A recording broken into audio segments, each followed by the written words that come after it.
गांडे प्रखंड के धोबिया मोड़ में मंगलवार को आजसू पार्टी द्वारा विधानसभा स्तरीय ग्राम प्रभारियों के एक दिवसीय सम्मेलन का आयोजन किया गया। इस मौके पर आजसू पार्टी के मुख्य प्रवक्ता देवशरण भगत ने अपने संबोधन के पश्चात कहा कि गांडे विधानसभा उपचुनाव एक्सीडेंटल उपचुनाव नहीं है, यह एक राजनीतिक षड्यंत्र है जिसके तहत गांडे विधानसभा क्षेत्र पर झामुमो परिवारवाद का विस्तार करना चाहती है। उन्होंने कहा कि उपचुनाव विशेष परिस्थिति में होती है, पर गांडे विधानसभा के विधायक ने जनता के विश्वास के साथ फरेब किया है।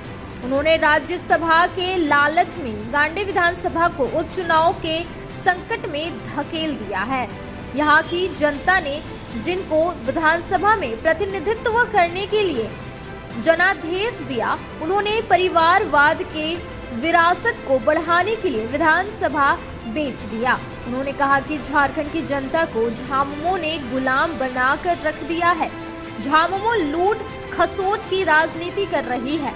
उन्होंने कहा कि पार्टी सुप्रीमो से गांडे में चुनाव तैयारी का आश्वासन मिला था, उसी आलोक में 5 सदस्यीय टीम गांडे विधानसभा क्षेत्र का अवलोकन करने वाली थी।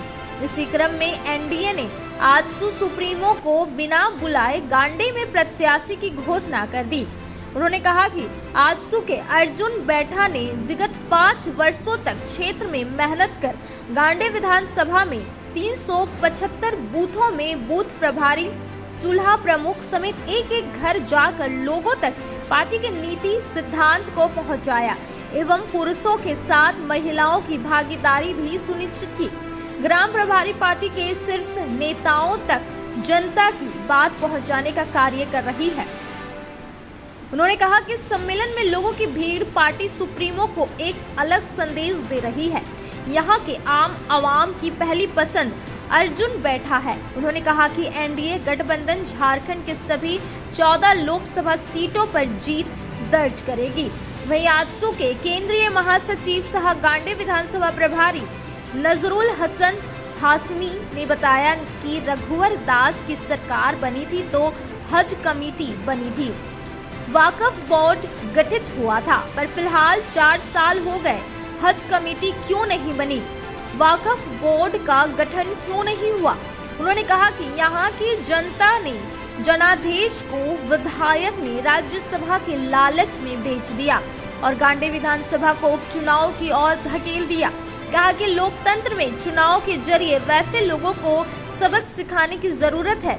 मौके पर उपस्थित केंद्रीय महासचिव अनूप पांडे, केंद्रीय प्रवक्ता डॉक्टर सुधीर यादव, छोटू सिंह, महिला जिला अध्यक्ष प्रियंका शर्मा, केदार हाजरा, नागेश्वर महतो, परमिला देवी समेत अन्य कई ने संबोधित किया। इसके पूर्व झामुमो भाजपा समेत अन्य दल से आए दर्जनों महिला पुरुषों ने आजसू पार्टी की सदस्यता ग्रहण किया, जिन्हें पार्टी के सदस्यों ने अंग वस्त्र एवं फूल माला देकर स्वागत किया। मौके पर दयाशंकर झा, गांडे प्रखंड अध्यक्ष बजरंगी साव, बेंगाबाद के महेंद्र महतो, मोहम्मद आशिक, सीपी साव, सुरेंद्र रज्जक उर्फ कारू बैठा, शशिभूषण ओझा, प्रमोद राय, शंकर राय, राजेश सिन्हा, बीरेंद्र राम, छोटन सिंह, प्रदीप वर्मा, दीपक चंद्रवंशी, सुखदेव मंडल, बद्री हाजरा, भुवनेश्वर गोस्वामी समेत सैकड़ों महिला पुरुष उपस्थित थे।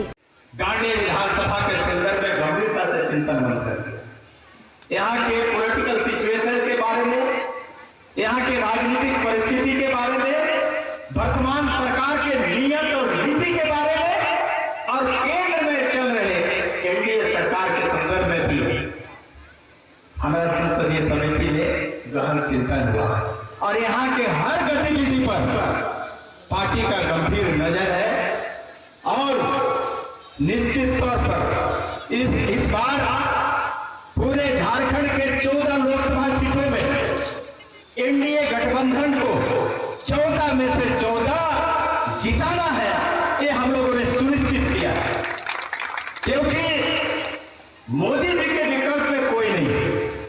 जिस तरह से देश का मान और सम्मान को अंतर्राष्ट्रीय राष्ट्रीय स्तर पर स्थापित किया है, जिस तरह से देश की प्रगति को बढ़ाया है, टीम है जो बीजेपी से गठबंधन करेगा वो बीजेपी का का बी टीम होगा तो जेएमएम वालों से पूछो कि जब यहाँ पे सरकार बनी थी, जब सरकार झारखंड में बनी थी अर्जुन मुंडा की, तो यही हेमंत सोरेन 28 महीना के उप मुख्यमंत्री थे भारतीय जनता पार्टी के समर्थन से, उसके अलायंस में 28 महीना में उप मुख्यमंत्री थे। और हमारे सुधीर भाई का नाम जब सुने तो स्वर्गीय सुधीर महतो जो ईचागढ़ के विधायक थे वो भी 28 महीना उप मुख्यमंत्री झारखंड में थे। तो बोलो जेएमएम बीजेपी का बी टीम है कि नहीं है? जोर से बोलिए, हुई कि नहीं हुई? और जब अटल बिहारी वाजपेयी भारत में जब प्रधानमंत्री बने थे तो आदरणीय शिबू सोरेन जी भारत सरकार के कोयला मंत्री बने थे।